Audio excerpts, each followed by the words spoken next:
మా అక్కగారైన sister Mary gold గారు దేవుని వాక్యం అందించబోతూ ఉన్నారు. వీరు 3 సంవత్సరాల ఉపవాసం ఉండి ప్రార్థన చేయడం ద్వారా పరిశుద్ధాత్మతో నింపబడిన వారై ఆత్మ సంబంధమైన వరములు కలిగి ప్రభువుతో మాట్లాడుతూ దర్శనాల ద్వారా కళల ద్వారా ప్రభు సన్నిధిలో గడుపుతూ అనేక మందిని ఆత్మీయంగా సిద్ధపరుస్తూ బలపరుస్తూ ఉన్నారు. వీరు ప్రార్థన చేసి దర్శనాలను కలభావాలను తెలుసుకొని అనేక మందికి తెలియచెప్పి అనేక మంది పట్ల దేవుని యొక్క చిత్తం ఏ విధంగా ఉందో ప్రార్థన ద్వారా వారు తెలుసుకొని అనేక మందితో పంచుకుంటూ అనేక మందిని బలపరుస్తూ దేవుని సన్నిధిలో బహుబలంగా వాడబడుతున్న దైవజనులు. వీరి వాక్యాన్ని ఇప్పుడు విందాం. దేవుని రాజ్యంలోనికి మనమందరం ప్రవేశించాలి. ముందు దేవుణ్ణి చూడాలి, దేవుని రాజ్యములో ప్రవేశించాలి. దేవుని రాజ్యములో ప్రవేశించడానికి ప్రయాసపడాలి. వాక్యం వింటున్న నువ్వు ఆలోచించి, కొంతమందికి రిజర్వేషన్ చేసేసాడు ప్రభు. పరలోక రాజ్యాన్ని కొంతమందిని చూసి వాళ్ళకి రిజర్వేషన్ చేశాడు. ఎప్పుడు చనిపోతే అప్పుడు వెళ్ళిపోదాం, డైరెక్ట్గా వెళ్ళిపోవడమే వాళ్ళు. ఆ గుంపులో ఒకవేళ నువ్వు ఉన్నవేమో చూసుకో. ఆ గుంపులో నువ్వు ఉన్నావా? ఆ విషయాలు ప్రభు మత్తయి సువార్త 5వ అధ్యాయంలో ఆయన చెప్తూ ఉన్నాడు. మత్తయి సువార్త 5వ అధ్యాయంలో 3వ వచనంలో, ఆత్మ విషయమై దీనులైన వారు ధన్యులు, పరలోక రాజ్యము వారిది. ఆయన అంటున్నాడు 10వ వచనంలో, నీతి నిమిత్తం హింసించబడు వారు ధన్యులు, పరలోక రాజ్యము వారి. నీతి నిమిత్తమైన హింస నీకుంటే పరలోక రాజ్యం నీది గ్యారెంటీ. ఇదనమాట. రిజర్వేషన్ చేసి నీకు ఒక సీటుని సిద్ధం చేసి పరలోక రాజ్యంలో నువ్వు ఏడ కూర్చోవాలో అన్నీ సిద్ధం చేసి నీవు ఏ కిరీటం ధరించాలో సిద్ధం చేసి ఆయన నీ కోసము రెడీగా ఉంచాడు అనమాట. యవనస్తురాలు మ్యారేజ్ కాల చనిపోయింది. ప్రభు తీసుకుని వెళ్ళిపోయాడు. పైదాకా దూతలు తీసుకెళ్ళగానే అక్కడి నుంచి ప్రభు ఎత్తుకొని వెళ్ళిపోయాడు. ప్రభు ఏసై తీసుకొని వెళ్ళిపోయిన తర్వాత ఒక్కొక్క భక్తుని గృహం చూపిస్తున్నాడంట. అయ్యో, ఇది చాలా పెద్ద గృహమే, ఇది చాలా పెద్ద ఇల్లే. అవునులయ్యా, అయ్యగారు బాగా సేవ చేశాడు కాబట్టి ఆయనకి పెద్దలు ఉండాల. హృదయపూర్వకమైన సంతోషంతో అమ్మాయి చెప్తుంది. ఒక గృహం దగ్గరికి వచ్చినప్పుడు ఇది ఎవరిదయ్యా అని చాలా బాగుందంటే, అది నీదేనమ్మా. లోపలికి పోయి తీసుకోపోయి చూడగానే ఒక టేబుల్ ఉంది. టేబుల్ ఎవరి కోసం అయ్యా? నీకే. ఈ చైర్ ఎవరి కోసం? నీకే. ఈ టేబుల్ మీద ఉన్న ఈ కిరీటం ఎవరి కోసం? నీకే. ఈ నక్షత్రాలు ఏంటి ప్రభా? 3 ఆత్మలను రక్షించావు నీ జీవితంలో. ఆ 3 ఆత్మలకు సంబంధించిన 3 నక్షత్రాలు అవి. నీకెన్ని నక్షత్రాలు ఉండబోతున్నాయో? ఉన్నాయా? ఉన్నాయని నీకు నమ్మకం ఉందా? ఎవరికి చెప్పవు కదా, సువార్త చెప్పవు. ఒకవేళ నీకంటే గొప్ప వాళ్ళు అయిపోతారేమో. స్వార్థం ఎంత భయంకరమైన స్వార్థం. యేసయ్య స్వార్థం చూపిస్తే అసలు ఎవడం బతికే వాళ్ళం కాదు. చాలామందిలో అన్ని నీతి క్రియలు కనబడుతున్నట్టుంటాయి. మంచిగా ఉంటారు, అబద్ధం ఆడరు, మోసం చేయరు, దొంగతనాలు చేయరు, నరహత్యలు చేయరు, వ్యభిచారం చేయరు, మంచిగా ఉంటారు, ప్రార్థనకి రారు. అన్ని విషయాలు బాగుంటారు, ప్రార్థనకి రారు. అన్నీ బాగున్నప్పుడు ప్రార్థన ఇంకెందుకు అంటారనమాట. ప్రార్థన ఇంకెందుకు? నేను బాగలేకపోతే కదా నాకు ప్రార్థన కావాల్సింది. ప్రార్థన ఇంక దేనికి? ప్రార్థనకు వచ్చి కూర్చోవలసిన అవసరం ఏంటి? నేను ఏం పాపం చేస్తున్నానని, ఏ తప్పు చేస్తున్నానని, ఏ పాపం నాలో ఉంటే ఒప్పుకోవాలి. ఎందుకు రావాలి? ఎందుకు రావాలి ప్రార్థనకు అంటారు చాలామంది. అట్ట ఆయన ఒక ఆయన తగిలాడు ప్రభువుకి. నాకు కాదు, ప్రభువుకి తగిలాడు. అలాంటి అతను ఒక ఆయన ప్రభువుకి తగిలి మంచిగా చెప్తున్నాడు అన్నీ. మార్కు సువార్త 12వ అధ్యాయము 34వ వచనము. అతడు వివేకము ఉత్తరం ఇచ్చినని యేసు గ్రహించి, నీవు దేవుని రాజ్యమునకు దూరముగా లేవని అతనితో చెప్పెను. ఆ తరువాత ఎవడను ఆయనను ఏ ప్రశ్నయో అడగా తెగింపలేదు. ప్రభు అడిగిన ప్రశ్నకి సరైన సమాధానం ఇచ్చాడు. వాక్య భాగంలో మనం చూస్తే 32వ వచనము. ఆ శాస్త్రి, బోధకుడా బాగుగా చెప్పితివి, ఆయన ఆయన తప్ప వేరొకడు లేడనియో నీవు చెప్పిన మాట సత్యమే. పూర్ణ హృదయముతోనూ పూర్ణ వివేకముతోనూ పూర్ణ బలముతోనూ ఆయనను ప్రేమించుటయు, ఒకడు తన్ను వలె తన పొరుగు వారిని ప్రేమించుటయు. చూడండి ఇక్కడ, ఒకడు తన్ను వలె తన పొరుగు వారిని ప్రేమించుటయో సర్వాంగ హోమములన్నిటికంటేనో బలులన్నిటికంటేనో అధికమని ఆయనతో చెప్పాడంట. చూడండి, తన్ను వలె తన పొరుగు వారిని ప్రేమించాలి. అదే ఇప్పుడు దాకా మనం చెప్పుకుంటుంది. నాకంటే గొప్పవాడు అవుతాడేమో అనే స్వార్థం ఉన్నవాళ్ళు తన్ను వలె తన పొరుగు వారిని ప్రేమించలేరు. ఖచ్చితం ఇది. తన్ను వలె తన పొరుగు వారిని ప్రేమించలేరు. తనని మాత్రమే ప్రేమించుకుంటారు, తనకు మాత్రమే ఉండాలని కోరుకుంటారు. ఒక గృహం ఉంది, నీకు మాత్రమే ఉండాలని కోరుకోవడంలో మంచి ఆలోచనే. ధనముంది, నీకు మాత్రమే ఉండాలని కోరుకోవడంలో మంచి ఆలోచనే. ప్రతిదీ ఈ లోక సంబంధమైనవి నీకు ఉండాలి అనుకోవడంలో, నీకున్నవి నీకు ఉండాలి అనుకోవడంలో సంతోషమే. పరలోక రాజ్యం నిమిత్తం అయ్యో అవి కూడా నీ చేతిలోకి వచ్చి నీ స్వాధీనంలో ఉండి నీకు మాత్రమే ఉండాలని నువ్వు కోరుకుంటే ఎలా ఉంటుంది?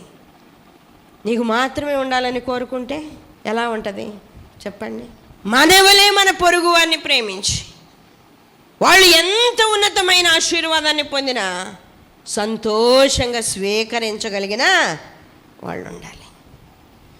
ప్రభు కొన్నిసార్లు మాట్లాడతారు, నీకు ఇంత ప్రత్యేకమైన బహుమానం దాచిపెట్టానమ్మా, నువ్వు వచ్చినప్పుడు నీకు ఇస్తానులే అంటే నేనన్నా, బహుమానాలు ఇచ్చి గృహాలు ఇచ్చి, అదిగో ఆ సహోదరి గురించి చదివా నేను, ఆ వాక్యంలో ఉన్నట్టుగా గృహం ఇచ్చి, టేబుల్ ఇచ్చి, చైర్ ఇచ్చి, కిరీటం ఇచ్చి నువ్వు ఇక్కడ కూర్చో అంటే నేను మాత్రం ఉండేదాన్ని కాదు. నాకు అవసరం లేదయ్యి.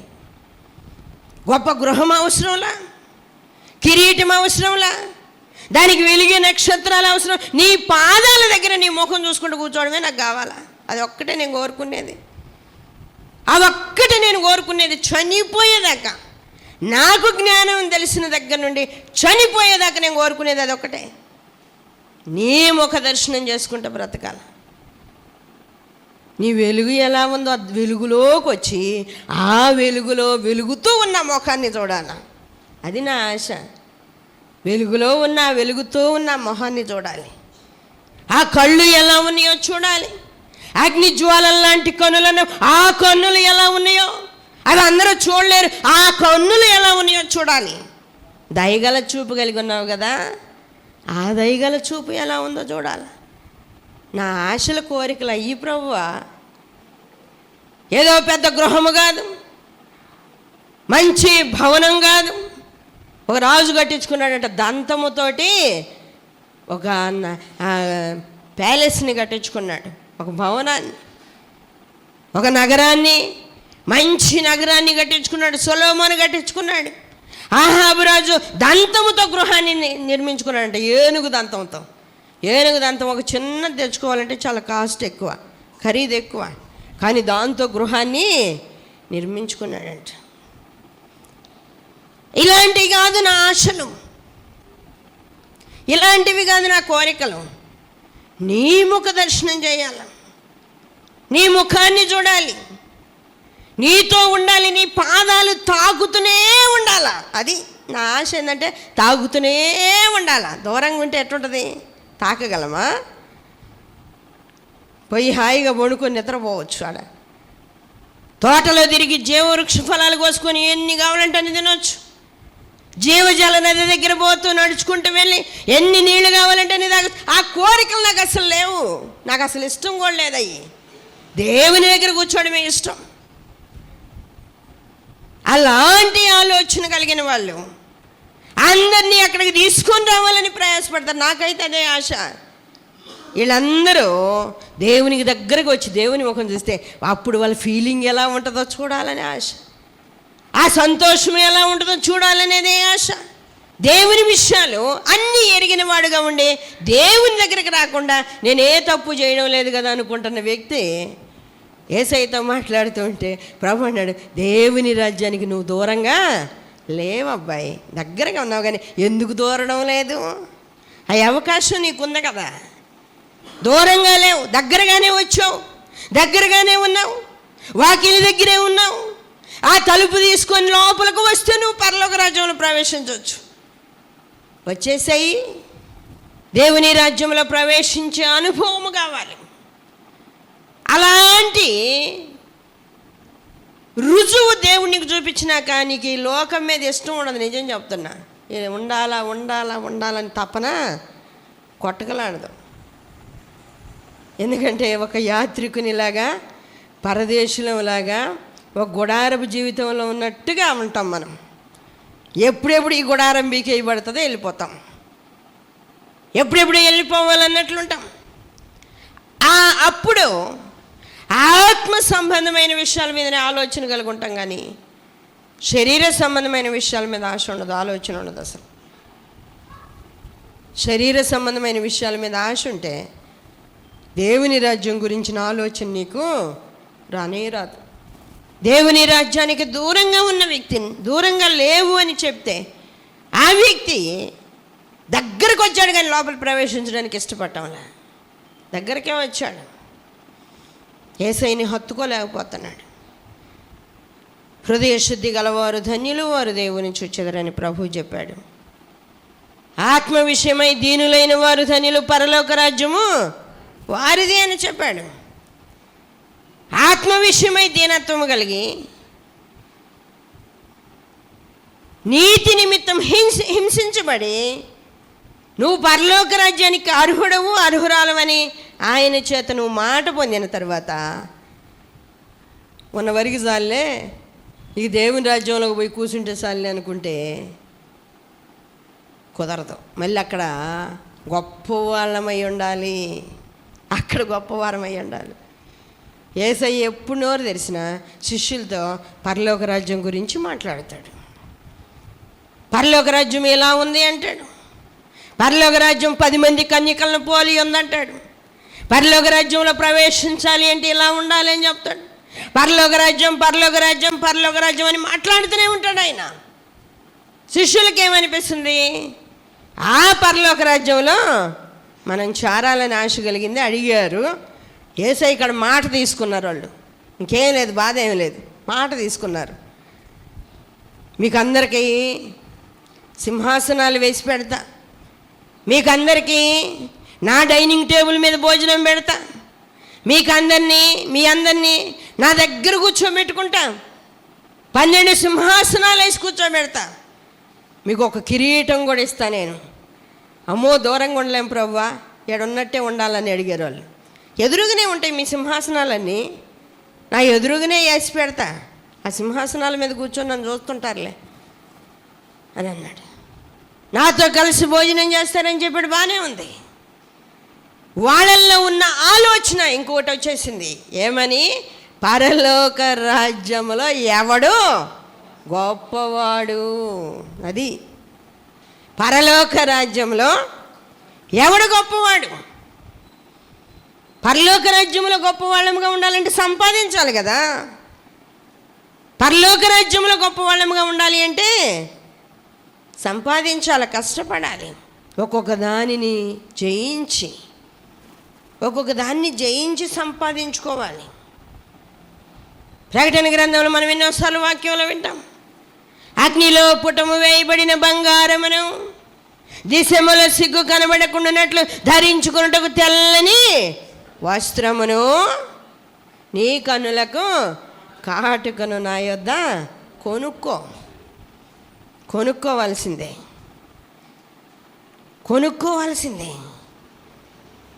సొలొమోను అంటాడు, నీ సంపాదన అంతా ఇచ్చి జ్ఞానాన్ని సంపాదించుకో. ఎందుకంటే అది బంగారము కంటే, అమూల్యమైన ముత్యముల కంటే విలువైంది. బంగారం కంటే, అమూల్యమైన ముత్యాల కంటే విలువైంది. శ్రమతోటి దాన్ని సంపాదించుకోవాలి. పరలోక రాజ్యంలో ఎవడు గొప్పవాడు? ఆ గొప్పతనాన్ని మనం సంపాదించాలి. నేనైతే అక్కడ ఏది నాకు వద్దంటాను, కానీ చాలామందికి ఏంటి, అక్కడ గొప్పవాళ్ళుగా ఉండి అనేకులకి చూపించాలి అని ఆశ. అది మంచిదే. పరలోక రాజ్యంలో గొప్పవాళ్ళంగా ఉంటామంటే సామాన్యమైన విషయమా? అనేకులకు చూపించాలి. ఈ లోకములో పడిన శ్రమ, ఈ లోకంలో ఏడ్చిన ఏడ్పు, దుఃఖము, కన్నీరు. యేసయ్య అంటున్నాడు, లోకములో మీకు శ్రమ కలుగును, ఆయనను ధైర్యం తెచ్చుకొని నేను లోకాన్ని జయించా. ఒకరోజు నేను మీకు సంతోషాన్ని ఇస్తాను, ఆ సంతోషం మీ వద్ద నుండి ఎవడు కూడా తీసివేయలేడు, ఎవడు తీసేయలేడు. పరలోక రాజ్యానికి అర్హత ఉంది. రిజర్వేషన్ చేయించుకున్న తర్వాత, టికెట్ రిజర్వ్ అయ్యి ఉంటే ఎప్పుడైతే అప్పుడు పోవచ్చు. ఆ రిజర్వేషన్ మనకు దొరకాల, చేయించుకుంటే వెళ్ళిపోవచ్చు. ఈ లోకంలో ఉన్న బస్సుల్లాగా ట్రైన్లకు కాదు, మనం ఎప్పుడు చచ్చిపోతే అప్పుడే పోయేది, అంతే. అది అలా రిజర్వేషన్ చేయించుకున్న తర్వాత పరలోక రాజ్యంలోనికి వెళ్ళి అందరినీ చూస్తాం మనము. ప్రకటన గ్రంథం చదవండి, తర్వాత మీకు అర్థమవుతుంది. 24 పెద్దల్ని చూస్తాం, దేవదూతల్ని చూస్తాం, పరలోక రాజ్యంలో ఉన్న 4 జీవుల్ని చూస్తాం, ఆయన అత్యున్నతమైన సింహాసనాన్ని చూస్తాం, ఆయనకు కలిగి ఉన్న సమస్త ఘనతను మనం చూడగలుగుతాం. పరలోక రాజ్యంలోనికి వెళ్తే ఆత్మ సంబంధమైన ఉన్నతమైన ఆలోచన కలిగి అన్నిటినీ ఆలోచన చేయగలిగితే పరలోక సంబంధమైన గొప్పతనం సంపాదించకుండా నువ్వు ఉండలేవు. సంపాదిస్తావు ఖచ్చితంగా. మత్తయి సువార్త 5వ అధ్యాయంలో 11వ వచనం, నా నిమిత్తము జనులు మిమ్మును నిందించి హింసించి మీ మీద అబద్ధముగా చెడ్డ మాటలలో పలుకున్నప్పుడు మీరు ధన్యులు, సంతోషించి ఆనందించుడి, పరలోకమందు మీ ఫలము అధికమగును. ఏలాగున వారు మీకు పూర్వమంది నుండిన ప్రవక్తలను హింసించిరి. ఏదన్నా శ్రమ వచ్చిందయ్యా, వాళ్ళు తిడుతున్నారు, అవి ఉచితంగా తిడుతున్నారు, ఆయన ఏడుస్తూనే ఉంటారు. నేనంట, దేవుడు నీకు పరలోకంలో ఒక గొప్పతనాన్ని ఇవ్వాలనుకుంటున్నాడు, అందుకని ఈ శ్రమకి ఈ బాధకి పర్మిషన్ ఇచ్చాడు. వాళ్ళు తిడుతున్నారు, ఇప్పుడు ఏమంటావు నువ్వు? ఆ బహుమానం కావాలా వద్దా? కావాలా వద్దా?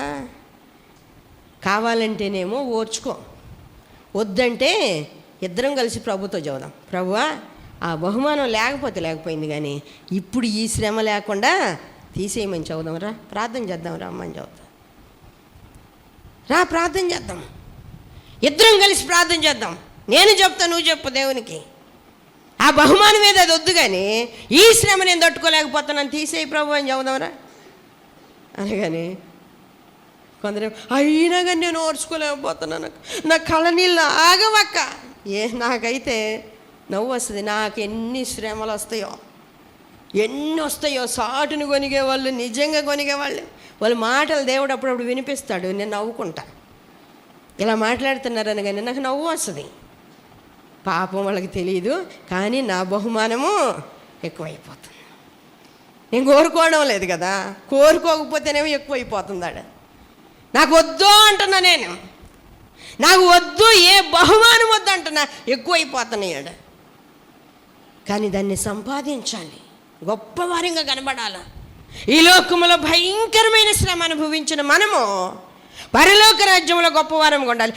వాటికి అర్హత ఏంటి అంటే, నా నిమిత్తము జనులు మిమ్మును నిందించి హింసించి మీ మీద అబద్ధముగా చెడ్డ మాటలు అలా పలుకున్నప్పుడు మీరు ధన్యులు. కావాలని పోయి ఆ గొడవని కొనుక్కొచ్చుకొని నెత్తి మీద వేసి రుద్దుకొని కాదు చేయాల్సింది. ఆ క్రియ దాని అంతటా అదే జరగాల. మన నిమిత్తము అబద్ధముగా చెడ్డ మాటలు పలకబడాలి. వాస్తవం అది, నేనే తప్పు చేయను, ఏం మంచిది కాదు అంటారు. అదేంటి? అబద్ధముగా నా గురించి చెప్పబడిన చెడ్డ మాట. నాకు సంతోషం వస్తుంది, నేను నిజంగా చేయలేదు కదా. గర్వము ఉంది అంటే, నిజంగా అయితే నాకు గర్వం లేదు.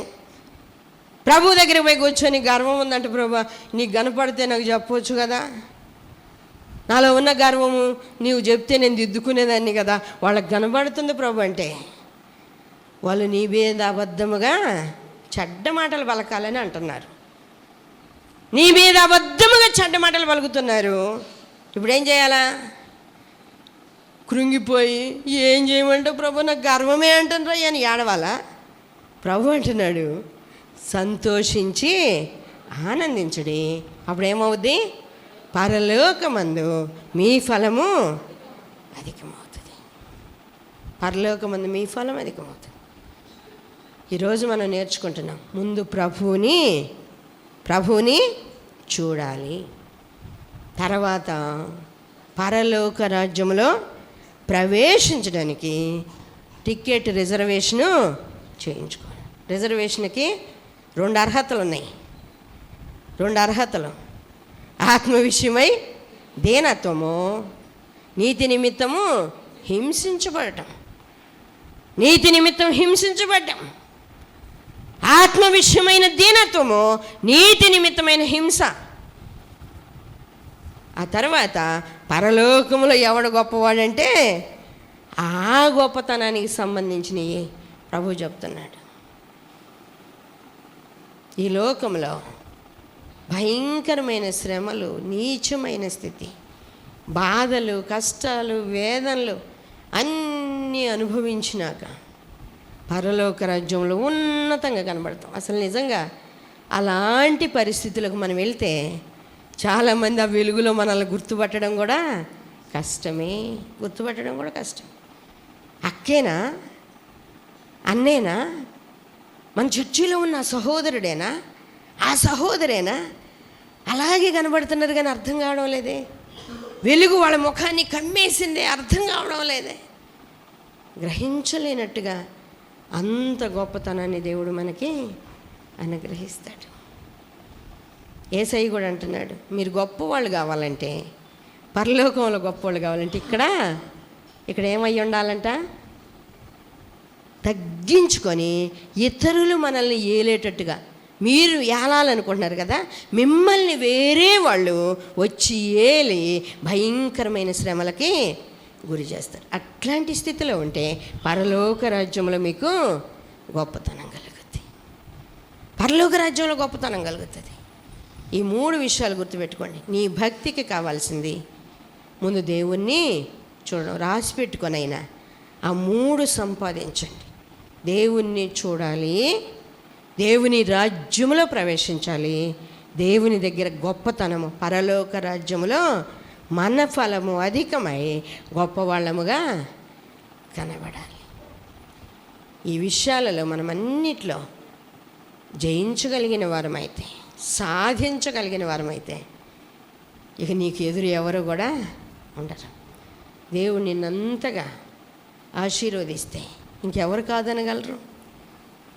యోబు కూడా దేవుణ్ణి చూడాలి అనుకున్నాడు బాగా. ఆయన మాట వినేవాడు, స్వరం వినేవాడు యోబు. దేవుణ్ణి చూడాలనుకున్నాడు. నిన్ను చూడాలయ్యా, నిన్ను చూడాలయ్యా, నిన్ను చూడాలయ్యా అంటే వాటికి కొన్ని ఉన్నాయి యోబు అన్నాడు. ఏమున్నాయి సరే నా మీదకి రాని, నేను మాత్రం నిన్ను చూడాలన్నాడు. అందుకని యోబు మీదకి వచ్చినాయి.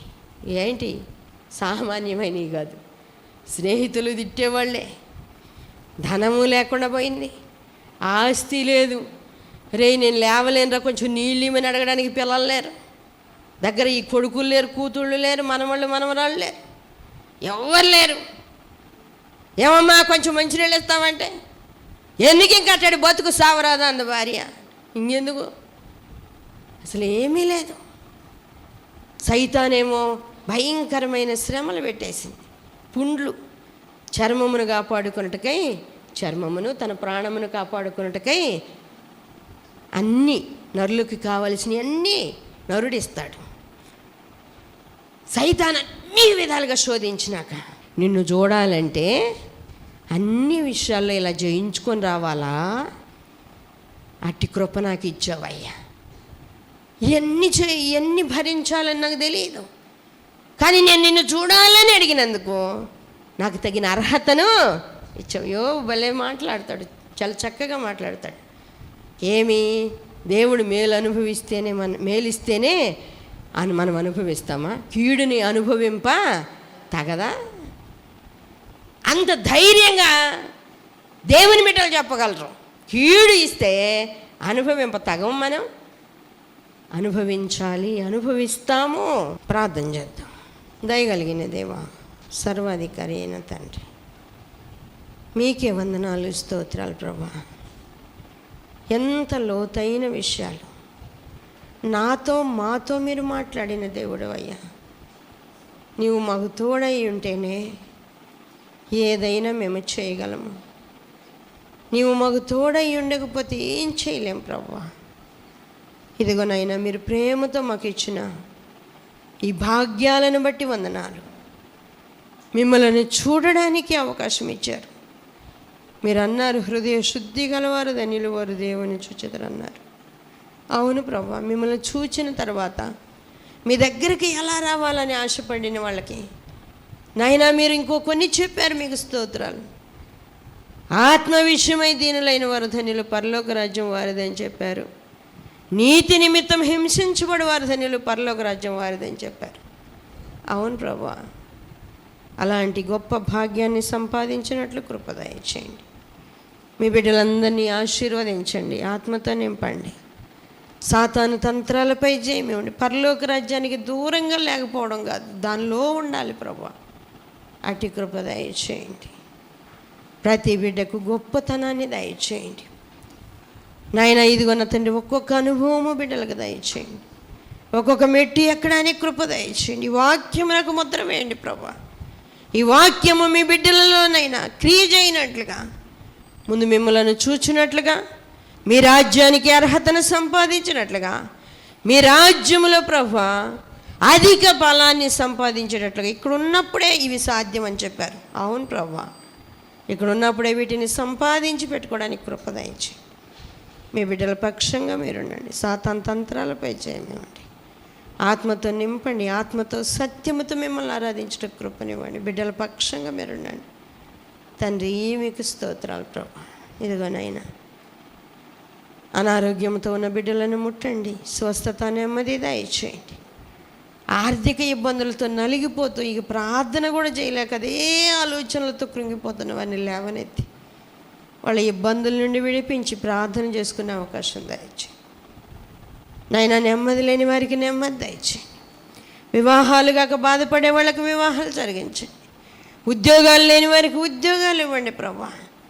పరలోక రాజ్యాన్ని సంపాదించుటలో ఇవేవి ఆటంకాలుగా అడ్డుబండలుగా నిలబడకుండా అన్నిటినీ జయించగలిగిన శక్తి మీ బిడ్డలకు దయచేయండి. ప్రార్థనాత్మతో ఇంకా నింపండి ప్రభా. మీ బిడ్డలు మీ చిత్తానుసారంగా మీ కృపలో ఉండడానికి, మీ కృపలో సమస్తమును సంపాదించడానికి ప్రత్యేకమైన కృప మీరే మీ బిడ్డలకు అనుగ్రహించమని, బలపరచమని మీకు అప్పగించుకుంటూ యేసయ్య అతి పరిశుద్ధ నామములో అడుగుచున్నాము తండ్రి, ఆమేన్. మరిన్ని వివరముల కొరకు మమ్మలను సంప్రదించవలసిన చిరునామా Marigold Foundation, Holy Spirit Church, Vishwanathapuram, Podili, Prakasam జిల్లా, పిన్ కోడ్ 523240. మా ఫోన్ నెంబర్స్ 8500084841 మరి ఒక ఫోన్ నెంబర్ 8500084844.